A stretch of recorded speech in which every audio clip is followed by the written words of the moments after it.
August 15th, 1983, 4:17 p.m. Fairbanks Control, this is November, 7-3 Tango Charlie. We're at 12,000 feet, weather clear, fuel good. Marcus Thompson's voice, calm and professional, his last words to anyone on the ground. Beside him, Daniel Foster smiled and said nothing. Smiled because the fuel line he'd cut would fail in exactly 23 minutes. Smiled because the glacier below would hide them for decades. Smiled because Marcus would never know his best friend had chosen $3 million in stolen diamonds over their 15-year friendship. July 2023, 40 years later, that glacier melted, revealed twisted metal, 2 frozen bodies, and a confession letter that began, "Marcus doesn't know I'm writing this. He doesn't know what I've done. By the time anyone reads these words, we'll both be dead, and I'll be the only one who knows why." Fairbanks, Alaska sits just 97 miles south of the Arctic Circle, a city that exists in defiance of climate and isolation. In August 1983, Fairbanks was a frontier town of 30,000 souls, its economy built on military bases, oil pipeline support, and the bush pilots who connected remote camps and villages to civilization. The city's small airport served as lifeline for hundreds of locations scattered across Alaska's interior, places accessible only by air, where supplies arrived in small planes flown by men who knew every mountain, every valley, every weather pattern that could kill the unprepared. Marcus Andrew Thompson was 38 years old in the summer of 1983, a bush pilot with 15 years of experience flying Alaska's interior. He had sandy brown hair perpetually windblown, laugh lines around blue eyes that had studied countless horizons, and the lean build of someone whose work required both physical strength and careful weight management in aircraft where every pound mattered. Marcus had grown up in Oregon, learned to fly in the Air Force, and moved to Alaska in 1968, drawn by the adventure and freedom that bush flying offered. In 1975, Marcus met Daniel Foster at a flight training seminar in Anchorage. Daniel was 2 years younger, fresh from commercial pilot certification, eager to transition from passenger airlines to the more adventurous world of bush operations. They bonded immediately over shared interests, flying, fishing, and the particular brand of independence that brought men to Alaska. Within a year, they had partnered to form Thompson Foster Air Services, pooling resources to purchase 2 Cessna 206 aircraft and establish a cargo and passenger service operating from Fairbanks. The partnership thrived. Marcus handled flight operations and maintenance, his meticulous attention to detail ensuring their planes remained airworthy despite Alaska's harsh conditions. Daniel managed business development and client relations, his charisma bringing in contracts with mining companies, survey operations, and remote lodges. By 1983, Thompson Foster Air Services was profitable and respected, known for reliability and safety in an industry where both were hard-earned commodities. Daniel Foster was married to Michelle, a nurse at Fairbanks Memorial Hospital. They had no children, though Michelle often mentioned wanting to start a family once Daniel's flying schedule became less demanding. Marcus was married to Katherine, a schoolteacher who had moved to Alaska with him in 1968. They had one daughter, Sarah, born in 1980, a bright-eyed 3-year-old who loved watching her father's planes take off and land, who waved at the sky whenever she heard an engine overhead, certain it was Daddy coming home. The two families were close, shared dinners, holiday celebrations, camping trips during Alaska's brief summer. Daniel was Sarah's godfather. Marcus and Katherine had stood up at Daniel and Michelle's wedding in 1977. From the outside, they were exactly what partnerships should be: friendship, trust, mutual support. What nobody knew, what Marcus couldn't have known, was that Daniel Foster was drowning in gambling debts accumulated over 3 years of secret trips to Nevada casinos, debts that totaled over $200,000 to people who didn't accept excuses or delays. If you're new to revealed crime cases, this isn't fiction. This is the true story of how a best friend and business partner sabotaged a plane over one of the most remote areas in North America. how a glacier preserved evidence for 40 years, and how climate change finally revealed the truth about a disappearance everyone believed was a tragic accident. Before we continue, take a second to hit that subscribe button. This channel explores America's most perplexing true crime cases, and I promise you, what happened at 12,000 feet over Alaska's Kahiltna Glacier and how melting ice finally exposed betrayal for stolen diamonds will demonstrate that nature itself can become a detective when given enough time. August 15, 1983, began as a routine day at Thompson Foster Air Services. Marcus arrived at the hangar at 6:30 a.m., performing his standard pre-flight inspection on November 7-3, Tango Charlie, the Cessna 206, designated for that day's cargo run. The flight plan was straightforward. Fairbanks to Camp Henderson, a small gold mining operation 80 miles northeast near the Denali Massif. The cargo manifest listed standard mining supplies, drill bits, safety equipment, fuel filters, food provisions. Flight time, approximately 90 minutes each way. Daniel arrived at 7:45 a.m., carrying coffee and discussing the week's remaining flights. He seemed normal, relaxed, joking about the previous evening's baseball game. Marcus noticed nothing unusual in his friend's demeanor, no indication that Daniel had spent the previous night loading 73 pounds of uncut diamonds into carefully modified cargo containers, gems stolen 3 days earlier from a Fairbanks dealer in a robbery that had made local news but yielded no suspects. The diamonds represented Daniel's solution to his gambling debts and his escape from the pressure that had been crushing him for years. He had planned meticulously. The theft from the diamond dealer had been executed by hired criminals who believed they were working for organized crime. Daniel had purchased their services and their silence with money borrowed against the business. The plan was elegant. Hide the diamonds in cargo containers on a routine flight, fake a crash in remote wilderness, hike out claiming to be the sole survivor of a tragic accident, retrieve the diamonds later using GPS coordinates, and sell them gradually through overseas contacts. Marcus would be mourned. The insurance would pay out. Daniel would be free. But plans require cooperation, and Marcus Thompson was too honest, too observant. Daniel's modified plan, implemented that morning, was cruder but necessary. He would sabotage the fuel line in a way that would cause failure far from any possible landing site. They would crash. Both would die. The glacier would hide the evidence. Nobody would ever find them, and eventually, when he could safely return, Daniel would retrieve the diamonds from wreckage that would be buried under snow and ice, hidden from casual discovery. At 8:15 a.m., while Marcus was in the hangar office filing the flight plan and checking weather reports, Daniel approached November 7-3 Tango Charlie with a small toolkit. The fuel system on a Cessna 206 is accessible but requires knowledge to reach. Daniel had that knowledge. He had maintained these planes for 8 years.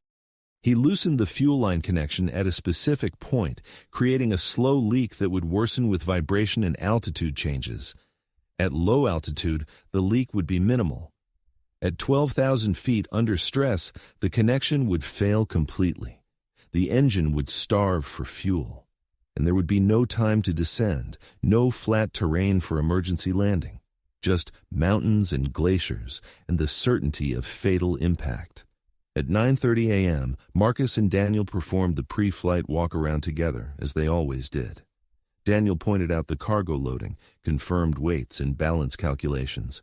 Marcus checked fuel levels, tire pressure, control surfaces. Everything appeared normal. The sabotaged fuel line was internal, invisible to standard inspection. Marcus signed off the aircraft as airworthy. At 10:07 a.m., they took off from Fairbanks International Airport. Marcus at the controls, Daniel in the right seat handling navigation and radio communication. The weather was ideal for flying Alaska. Clear skies, light winds, visibility unlimited. The Cessna climbed smoothly, the engine running strong, the familiar vibration and sound that both men had experienced thousands of times. For the first 3 hours of flight, nothing seemed wrong. They flew northeast, following the Parks Highway until it disappeared below, then navigating by landmarks and heading. The Alaska Range stretched before them, Denali's massive peak visible even from 100 miles away. They discussed business, upcoming flights, Daniel's suggestion that they consider purchasing a third aircraft to handle growing demand. Marcus was enthusiastic, talking about expansion, about building something lasting, about Sarah eventually learning to fly, about Thompson Foster Air Services becoming a legacy. Daniel listened and smiled and thought about $3 million in diamonds hidden in cargo containers 6 feet behind them. Thought about the fuel line that was slowly leaking, dripping precious fuel into the engine compartment where it would evaporate uselessly. Thought about the point of no return they were rapidly approaching. At 4:17 p.m., with Denali now dominating the landscape, Marcus made his scheduled radio call. Fairbanks Control, this is November 7-3 Tango Charlie. We're at 12,000 feet, 50 miles northeast of Denali. Weather clear, fuel good. ETA to Camp Henderson, 45 minutes, the controller acknowledged, logging the transmission. It was the last anyone would hear from Marcus Thompson. At 4:40 p.m., Daniel felt the engine stutter. A brief hesitation, barely noticeable, but his hand moved unconsciously to grip the armrest. Marcus felt it too. His eyes went to the instrument panel, scanning gauges, looking for the problem. Fuel pressure was dropping. Not quickly, but steadily, the needle moving left toward zero in a way that meant something was fundamentally wrong. "We've got a fuel system problem," Marcus said, his voice calm but tight. His hands moved through procedures, switching fuel tanks, adjusting mixture, trying to compensate for whatever was failing. The engine ran rough, coughed, caught, ran smooth for 30 seconds, then stuttered again. Daniel said nothing, just watched Marcus work, watched his friend try to save them, knowing it was already too late, knowing the glacier below was approaching, knowing that in moments they would hit ice at 120 miles per hour, and everything would end. "Daniel, I can't maintain altitude," Marcus said, the Cessna now descending despite full throttle. "I'm going to try for that flat area ahead. Hang on." But there was no flat area, just glaciers and crevasses and ice fields that looked smooth from altitude but were deadly up close. The engine quit entirely at 4:42 p.m. The sudden silence was absolute. Just wind, just the sound of air rushing past the falling aircraft. Marcus fought the controls, trying to glide, trying to find anything that might offer survival, but they were too high, too far from anything, and the glacier was coming up fast. The impact came at 4:43 p.m., August 15, 1983. Marcus pulled back hard on the yoke, trying to flare the aircraft, trying to reduce the vertical speed, but there was no airspeed, no control authority, just gravity and the glacier rushing up to meet them. The Cessna hit at a steep angle, the nose crushing instantly, the wings shearing off, the fuselage tumbling across the ice before coming to rest in a crevasse that would, within hours, begin filling with fresh snow. The violence was absolute, but death came quickly, and in Alaska's August cold, preservation began immediately. Katherine Thompson began worrying at 6:30 p.m. Marcus was rarely late without radio contact, and Camp Henderson had called at 6:00 p.m., asking when their supply plane would arrive.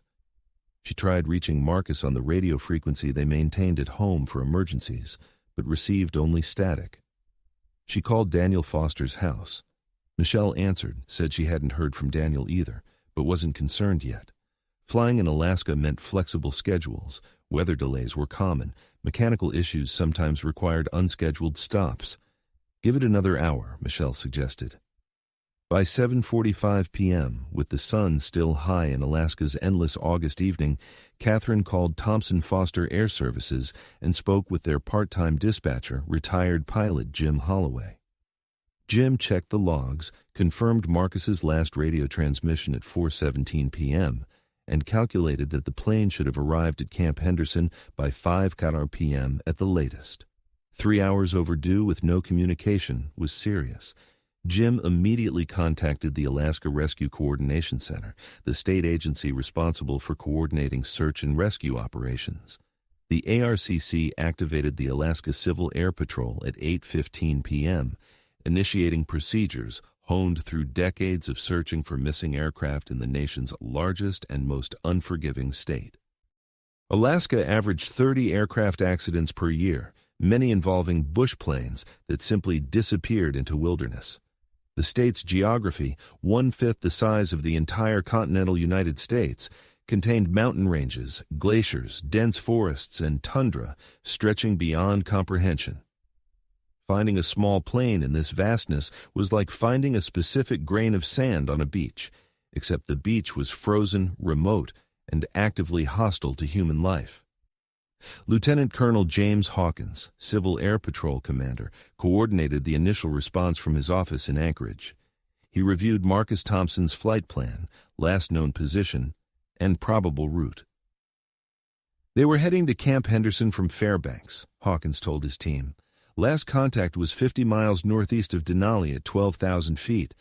We need to establish a search corridor based on their heading and probable glide radius if they had engine trouble. Weather in that area is currently clear, so we start at first light tomorrow. First light in Alaska in mid-August comes around 5:30 a.m. By 6:00 a.m. on August 16th, 4 CAP aircraft were airborne, flying grid patterns over the territory where Marcus might have gone down. They searched methodically, experienced eyes scanning terrain for any sign of wreckage, metal glinting in sunlight, disturbed snow, broken trees, any anomaly in landscape that might indicate a crash site. The search area covered over 500 square miles initially, though that number would expand daily as no evidence was found.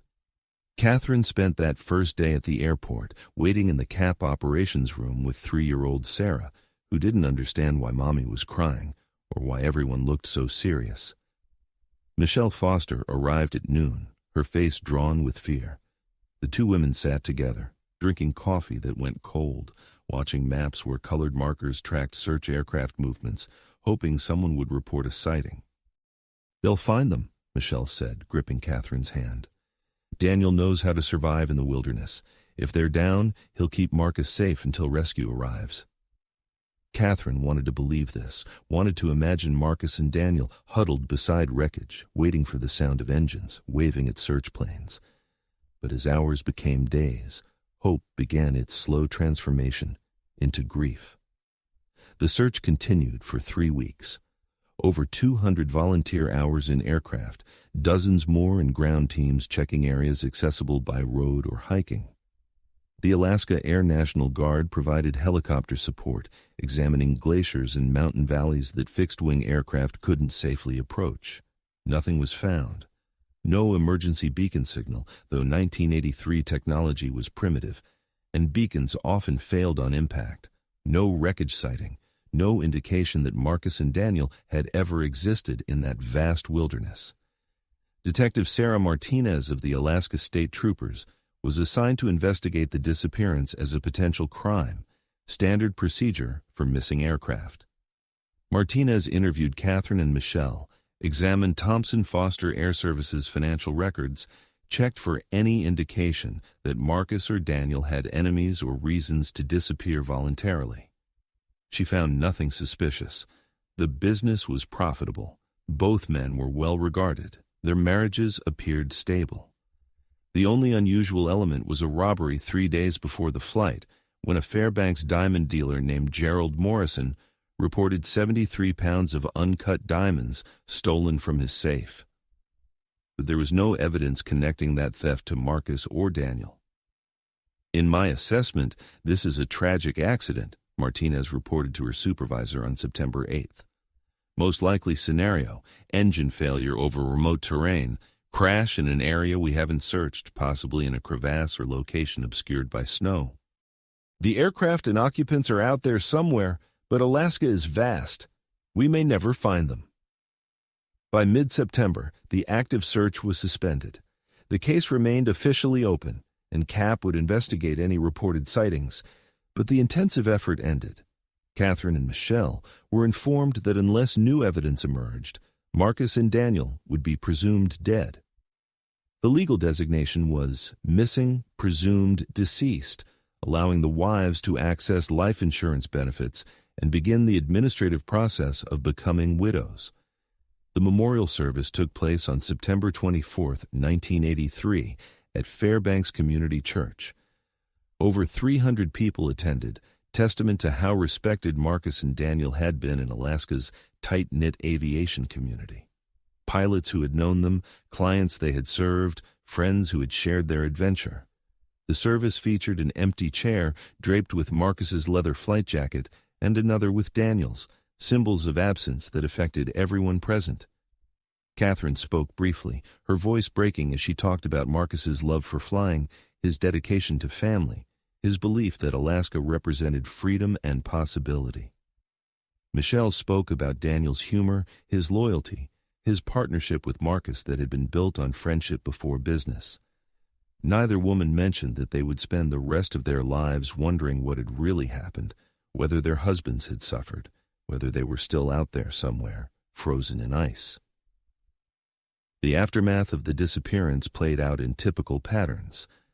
Thompson Foster Air Services was dissolved, the aircraft sold, the debt settled. Katherine received life insurance payments that allowed her to maintain the house and raise Sarah. She continued teaching, finding purpose in work and motherhood, but never dated again, never remarried.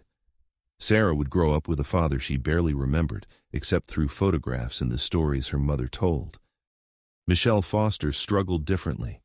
She was 33, childless, and after a year of grieving, she made the decision to leave Alaska entirely.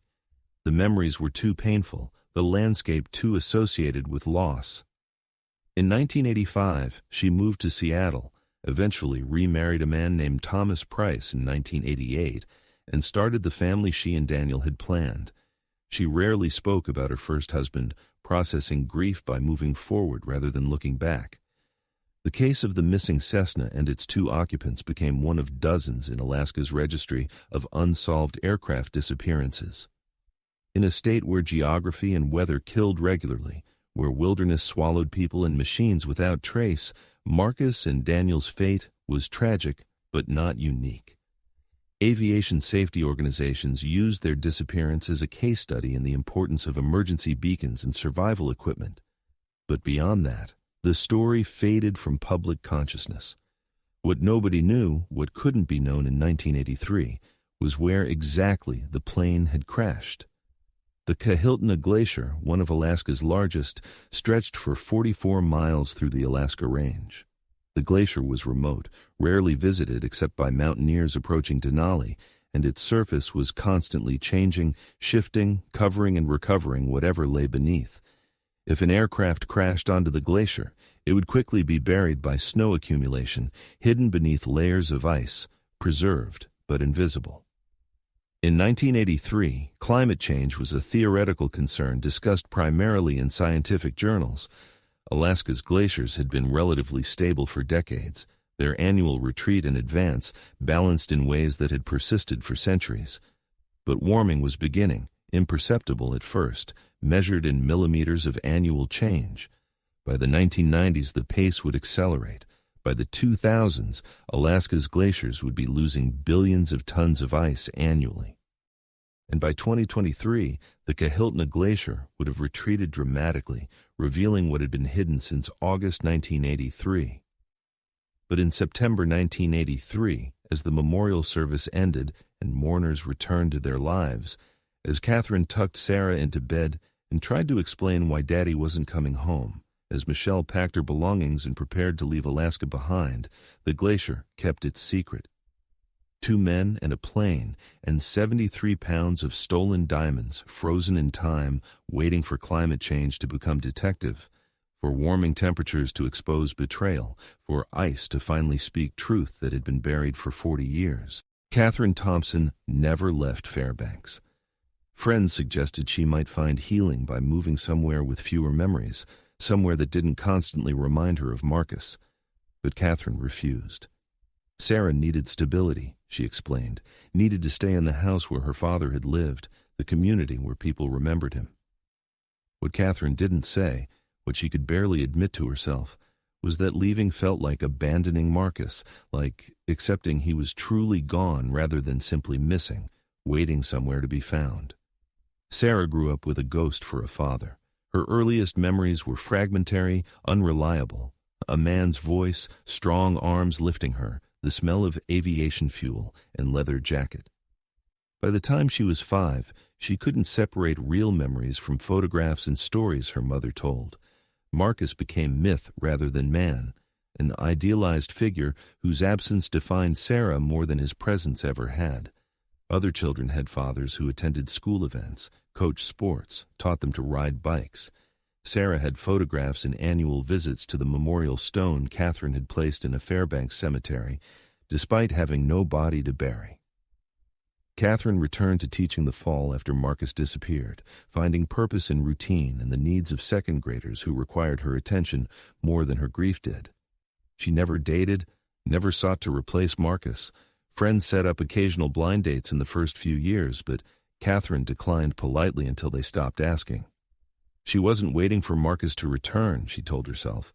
She simply had no energy for romance when she was pouring everything into raising Sarah and maintaining the house and surviving the long, dark winters that descended on Fairbanks like physical weight.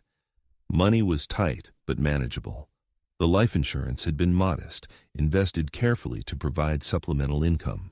Katherine's teacher salary covered basic expenses. They lived simply, no vacations beyond camping trips in summer, no luxuries beyond what Sarah needed for school. When Sarah was 12, she asked why they never traveled, why other families went to Hawaii or Disneyland while they stayed in Fairbanks. Katherine explained about budget constraints, but the real reason was more complicated. Travel meant leaving the place where Marcus had lived, and somehow that felt like betrayal. Sarah inherited her father's fascination with aviation. As a teenager, she spent hours at Fairbanks International, watching planes take off and land, imagining her father at the controls, wondering what his final moments had been like. At 16, she asked Katherine for flying lessons. Katherine's face went pale, but she agreed, understanding that this was Sarah's way of connecting with a father she had never really known. Sarah soloed at 17, earning her private pilot's license at 18, the same age Marcus had been when he learned to fly. "When I'm in the air, I feel close to Dad," Sarah told Katherine on the evening of her solo flight, "like I understand something about him that I couldn't know any other way." Katherine hugged her daughter tightly, terrified of losing her to the sky that had taken Marcus, but understanding that some needs transcend fear. Michelle Foster Price, as she became in 1988, built a different life entirely.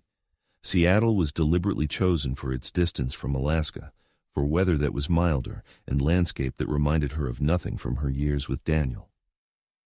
She met Thomas Price at the hospital where she worked, a cardiac surgeon whose steady presence and complete lack of connection to aviation felt safe.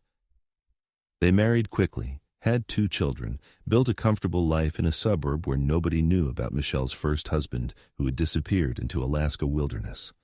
Michelle rarely spoke about Daniel. When asked about previous relationships, she mentioned being widowed young, then changed the subject. Her children with Thomas didn't know they had been named partly in honor of an uncle they would never meet, didn't know their mother sometimes woke from dreams about a man whose body had never been found. Thomas knew, of course. Michelle had told him everything during their courtship, but he respected her desire to move forward rather than dwell in grief. And after the first few years, Daniel Foster became a historical footnote in their family story. The Kahiltna Glacier, indifferent to human tragedy, continued its ancient rhythm of accumulation and flow. Each winter, snow fell and compacted into ice. Each summer, some of that ice melted, but in the 1980s and early 1990s, the balance remained relatively stable. The glacier moved, as all glaciers do, flowing slowly downslope under its own weight. The Cessna wreckage, buried under increasingly thick layers of ice, moved with it, traveling imperceptibly downslope, tumbling slowly within the ice matrix, its location shifting by meters each year. Climate scientists began noticing changes in Alaska's glaciers in the late 1990s. What had been gradual warming accelerated, driven by atmospheric changes occurring globally. Alaska, closer to the Arctic, experienced warming at twice the global average. Glaciers that had been stable for centuries began retreating noticeably. The Kahiltna Glacier, massive and remote, was studied primarily through satellite imagery and occasional field expeditions by researchers documenting climate change impacts. Dr. Robert Chen, a glaciologist at the University of Alaska Fairbanks, began systematic measurements of the Kahiltna in 2005, establishing baseline data for long-term monitoring. His research documented what indigenous communities had been observing for years. The glacier was shrinking. Between 2005 and 2015, the Kahiltna lost an average of 3 feet of thickness annually. Between 2015 and 2023, that rate doubled to 6 feet per year, accelerating loss driven by warming temperatures and changing precipitation patterns. What we're witnessing is dramatic transformation, Dr. Chen told a climate conference in 2022. Glaciers that took thousands of years to form are retreating in decades. The ice is revealing landscape that hasn't been exposed since the last ice age. And occasionally, it reveals human artifacts, evidence of people who ventured into these spaces and never returned. So here's something I'm curious about. What's the weather like where you're watching from today? Our story spans 40 years, from the brutal cold of Alaska in 1983 to the warming temperatures that finally revealed what ice had hidden for decades.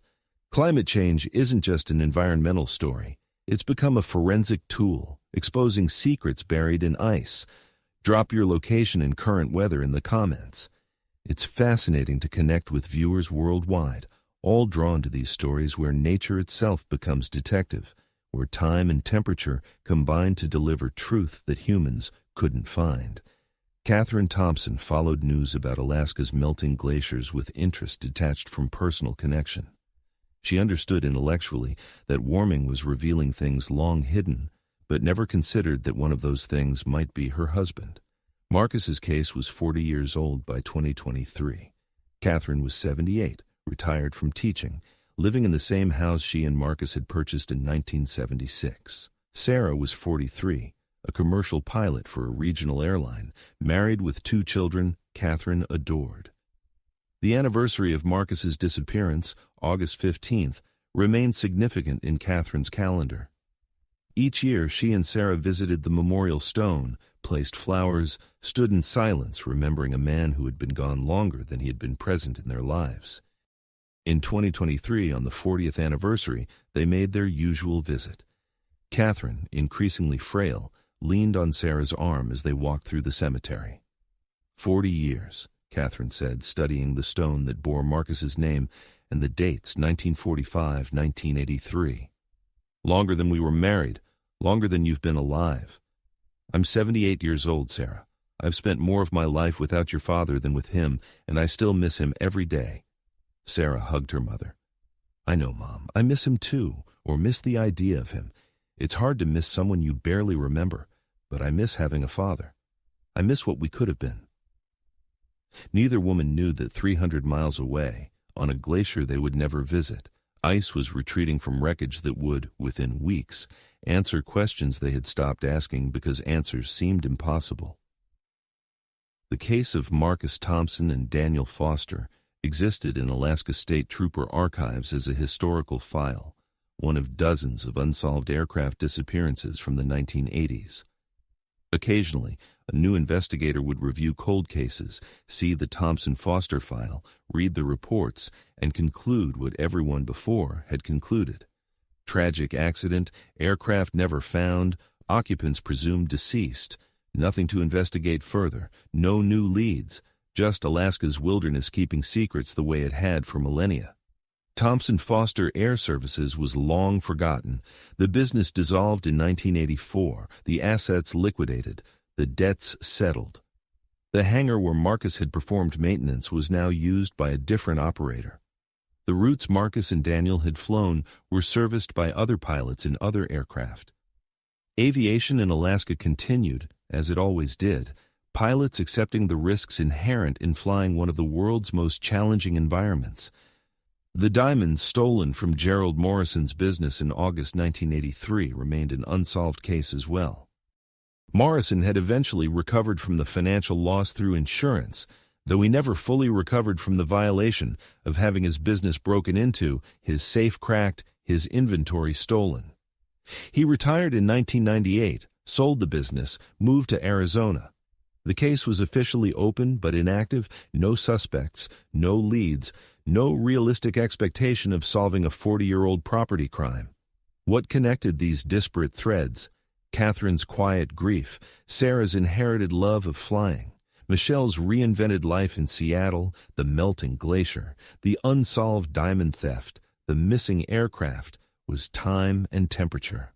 Time passing, 40 years of seconds accumulating into decades, and temperature rising, degree by degree, melting ice that had seemed permanent, revealing what preservation had protected.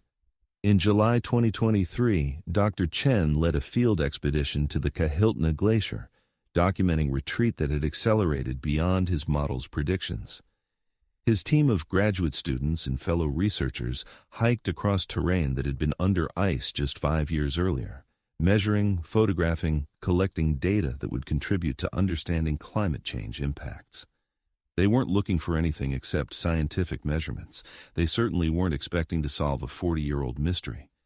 But glaciers don't care about expectations. They melt according to physics and temperature, revealing whatever they've preserved. And on July 23, 2023, a Tuesday afternoon under clear Alaska skies, graduate student Jennifer Martinez spotted something that shouldn't be there, something metallic and angular and completely wrong for natural landscape. She called to Dr. Chen, pointed at the anomaly protruding from ice, and set in motion events that would finally bring Marcus Thompson and Daniel Foster home after 40 years in frozen darkness.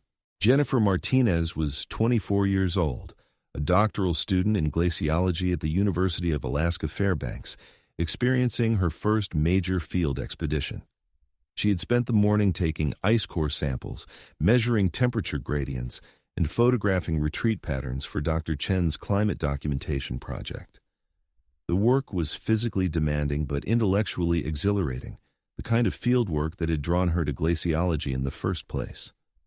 At 2:15 p.m., during a scheduled break, she wandered slightly away from the main research site, drawn by curiosity to an area where recent melting had exposed previously buried terrain. That's when she saw it.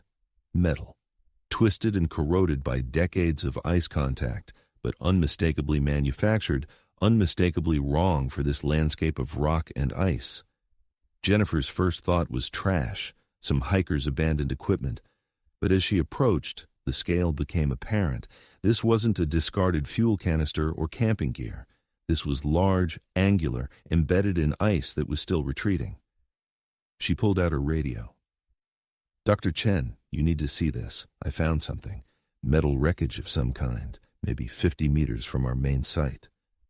Her voice carried excitement mixed with uncertainty. Dr. Chen arrived within minutes, accompanied by 2 other researchers. They stood before the exposed metal in silence, their scientific training immediately recognizing what Jennifer's inexperience had initially questioned. "That's aircraft wreckage," Dr. Chen said quietly. "Aluminum alloy, riveted construction. See the curvature? That's part of a fuselage or wing section." He pulled out his satellite phone, the only reliable communication method in this remote location. "We need to contact authorities immediately. This could be someone's family member. This could be a missing person case." The Alaska State Troopers received Dr. Chen's call at 3:47 p.m. The dispatcher logged the report. "Possible aircraft wreckage discovered on Kahiltna Glacier. Coordinates provided. Unknown age or origin." Within an hour, the information reached Detective Marcus Reynolds, who supervised cold case investigations and missing person files. Reynolds pulled up the database of missing aircraft in Alaska, searching for any that might match the location Dr. Chen described. There were 17 aircraft that had disappeared in the general region over the past 60 years. Reynolds narrowed the search by examining which cases involved small single-engine planes versus larger aircraft. That reduced the list to 9 possibilities.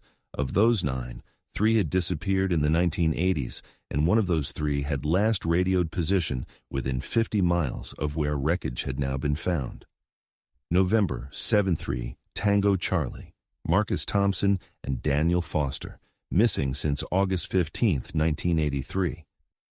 "It's been 40 years, Reynolds told his supervisor. "If this is the Thompson-Foster plane, we're looking at bodies that have been frozen in glacier ice since 1983. The preservation could be remarkable. We need to mobilize recovery operations immediately while weather permits access." The recovery operation began on July 25, 2023, coordinated by Alaska State Troopers, the National Transportation Safety Board, and mountain rescue specialists experienced in glacier recovery operations. Accessing the wreckage site required helicopter transport, then careful hiking across unstable ice. The team included forensic specialists, aviation investigators, and mountain guides who understood glacier dangers.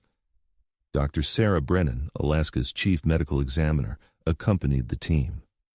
She had worked dozens of aircraft accident investigations, but never one where the crash was 40 years old. "Our primary concern is respecting the deceased while gathering evidence," Dr. Brennan told the team during their briefing. "These bodies have been preserved by ice. They may appear recently deceased despite 40 years passing. We treat this scene with the dignity owed to anyone who died, regardless of when that death occurred." The full extent of the wreckage became clear as investigators carefully cleared ice and examined the site.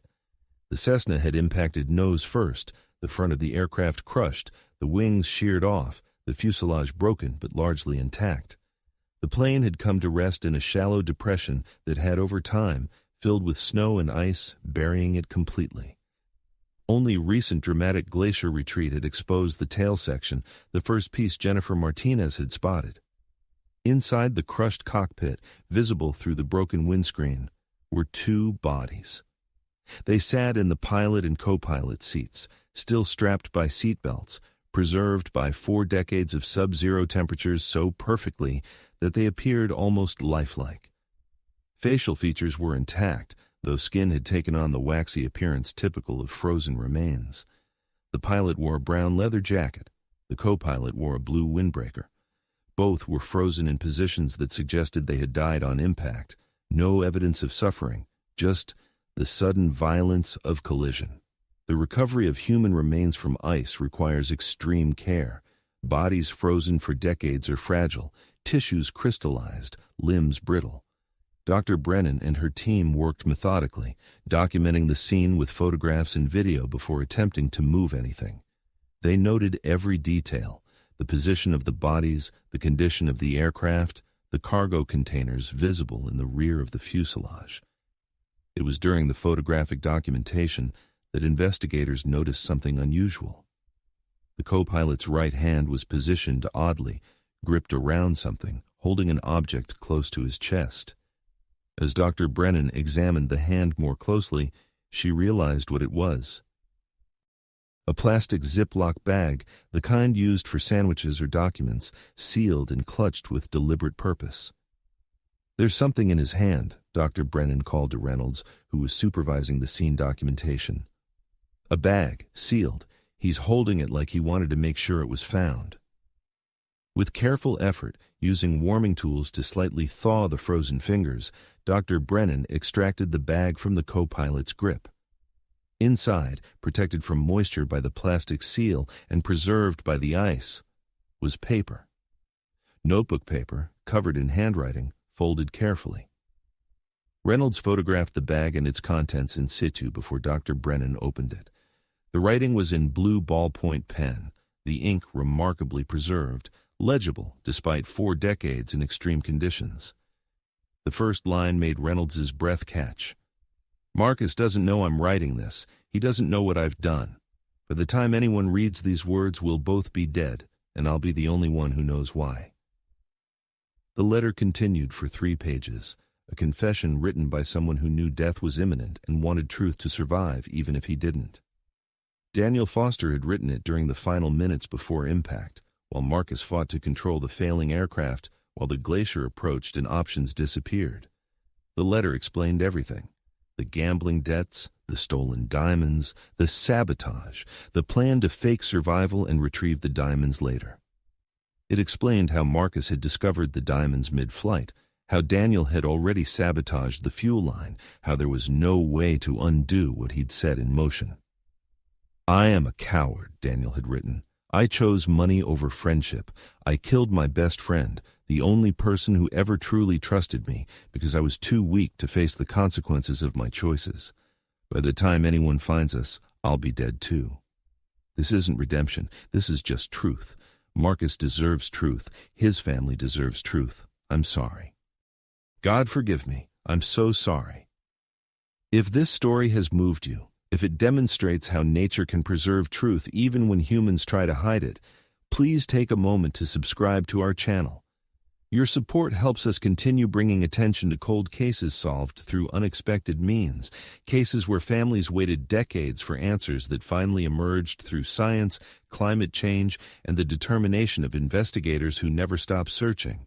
Share this video with someone who appreciates how glaciers can become time capsules and how confession letters frozen for 40 years can finally speak for victims whose voices were stolen. The discovery of the diamonds confirmed Daniel's confession. In the cargo area, investigators found the modified containers Daniel had described. Inside, wrapped in protective cloth, were uncut diamonds totaling 73 pounds, exactly matching the weight reported stolen from Gerald Morrison's business 40 years earlier. The diamonds, preserved as perfectly as the bodies, represented wealth that Daniel Foster had been willing to kill for but never got to enjoy. Forensic examination of the aircraft confirmed the sabotage. The fuel line connection showed deliberate loosening, the kind of modification that would create exactly the type of failure Daniel had described. Aviation investigators determined that the fuel leak would have developed gradually, becoming critical at high altitude, leaving insufficient time for emergency response. Marcus Thompson, despite 15 years of bush pilot experience, had been given an impossible situation. He had fought to save them both, but physics and Daniel's betrayal had determined the outcome before the flight even began. The personal effects found with the bodies told smaller stories. Marcus's wallet contained photographs of Katherine and 3-year-old Sarah. His watch had stopped at 4:43 p.m., the moment of impact. In his jacket pocket, investigators found a small toy airplane, the kind a child might give her father as a good luck charm. Sarah had no memory of giving it to him, but Katherine would later confirm that Sarah had insisted Marcus take it on every flight, believing it would keep Daddy safe. Daniel's wallet contained his pilot's license, credit cards, and a photograph of Michelle. There was also a cocktail napkin with handwriting that appeared to be betting calculations, showing debts and odds. Found in his pocket was a key to a storage unit in Fairbanks, a unit that would later be searched and found to contain evidence of his gambling habit, records of trips to Nevada casinos, correspondence with loan sharks, documents showing the slow collapse of a man who had hidden desperation behind smiles and competence. The recovery operation took 3 days. The bodies were carefully extracted from the wreckage, placed in specialized transport containers designed for frozen remains, and airlifted to Anchorage, where Dr. Brennan's office would perform thorough examination.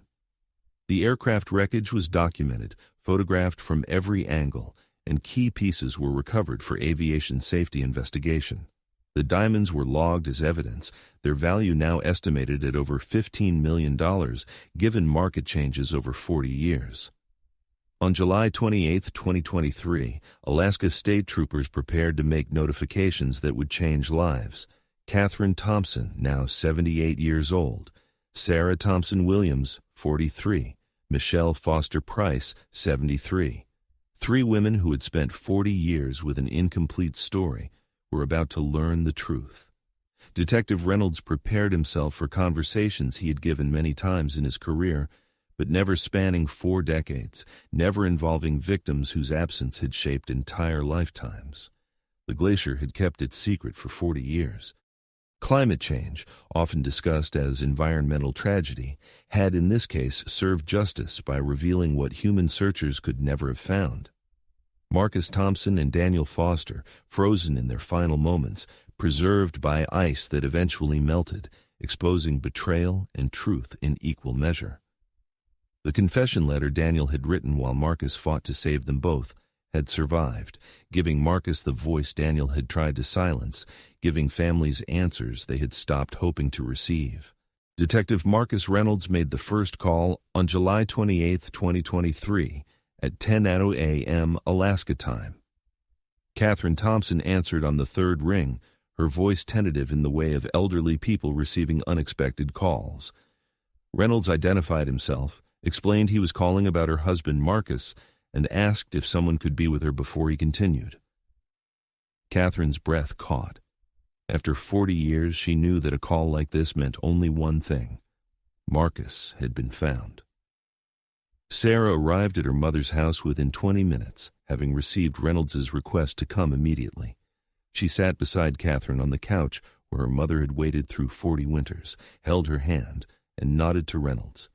He told them everything: the glacier, the wreckage, the bodies preserved by ice for 40 years, the confession letter in Daniel Foster's hand, the stolen diamonds, the sabotage, the murder that everyone had believed was accident. Katherine's reaction was not what Reynolds expected. She didn't cry. She didn't rage. She sat in silence for nearly 5 minutes, processing information that rewrote 4 decades of understanding. When she finally spoke, her voice was steady. Marcus didn't die because of bad luck or mechanical failure. He died because someone he trusted killed him. Daniel killed him, for money, for diamonds. Yes, ma'am, Reynolds confirmed gently. I'm so sorry. I know this changes everything you believed about what happened. It doesn't change that he's gone, Katherine said, her eyes distant. I've been without Marcus for 40 years, but it changes knowing he died because of betrayal rather than misfortune. It changes knowing Daniel, who I comforted, who I supported, who I believed lost his best friend, actually murdered him. Her hands clenched into fists. He hugged me at the memorial service. He spoke at the service. He cried.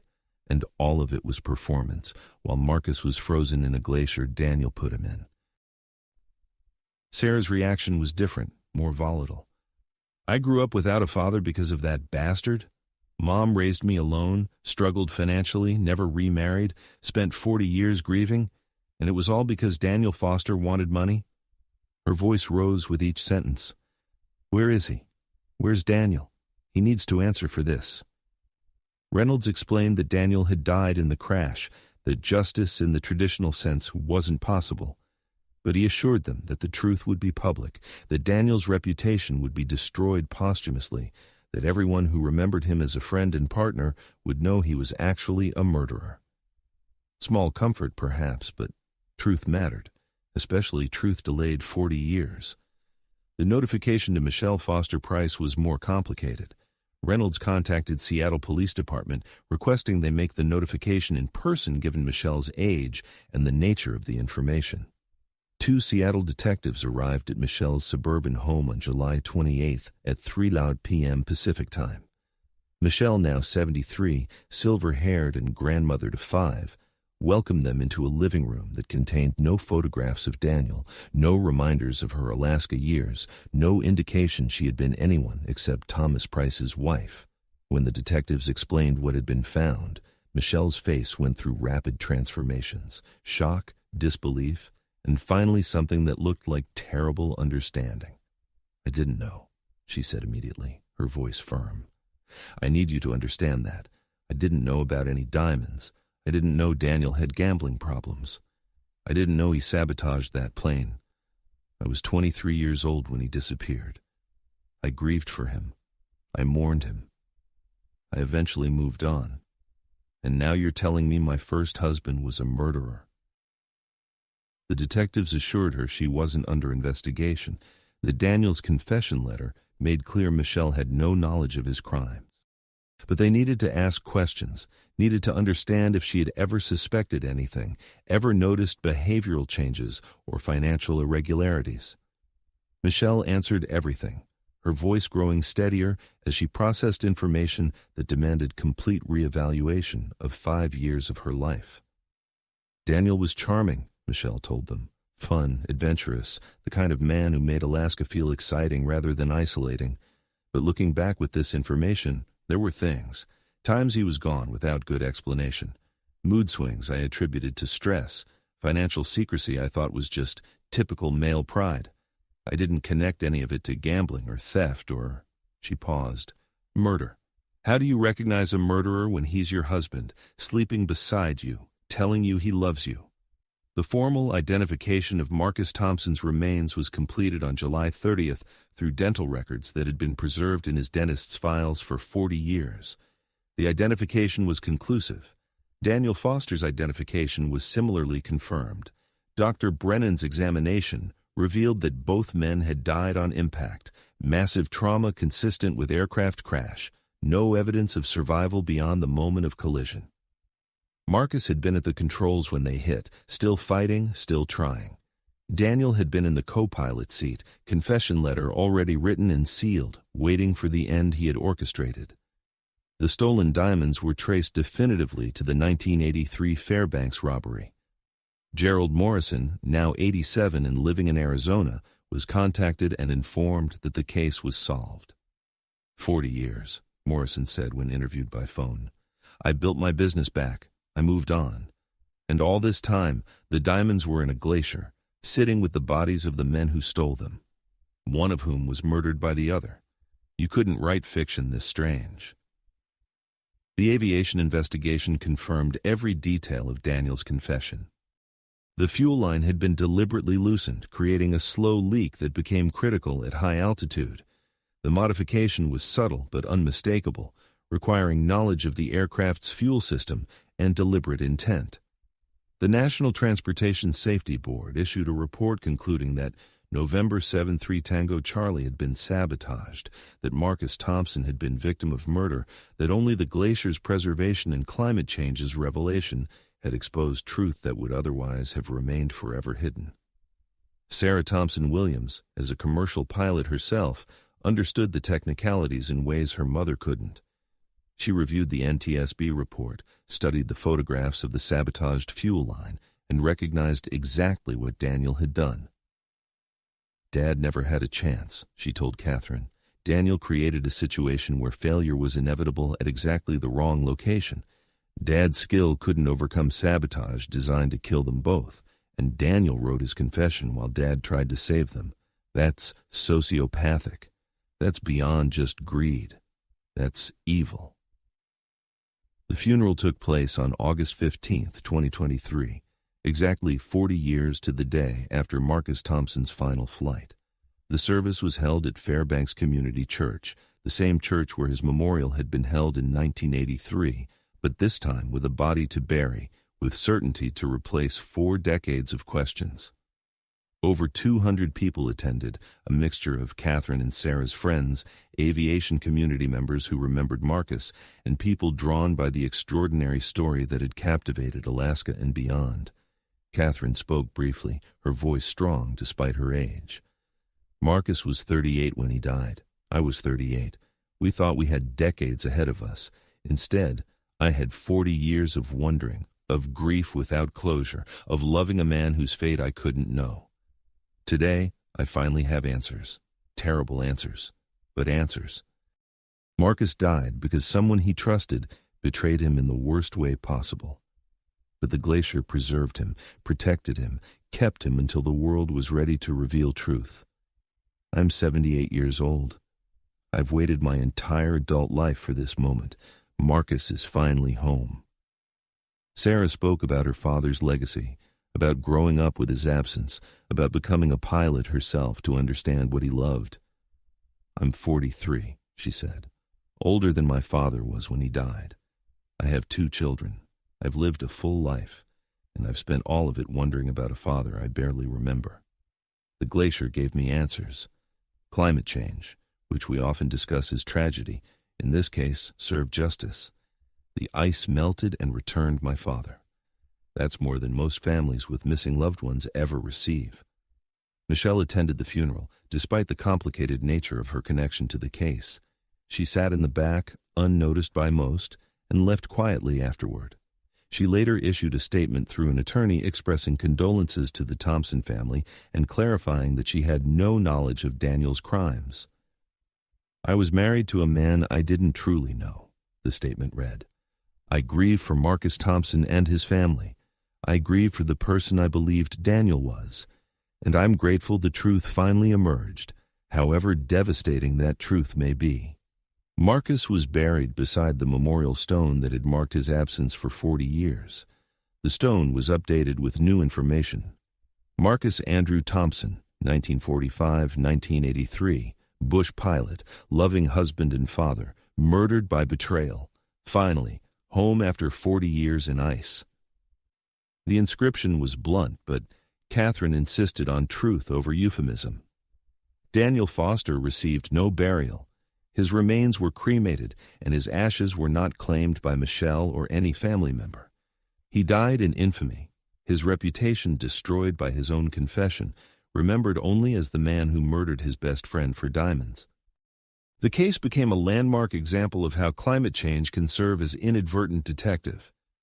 Glaciologists, forensic scientists, and law enforcement experts presented the Thompson-Foster case at conferences, demonstrating how warming temperatures and melting ice were revealing not just environmental change, but human stories frozen in time.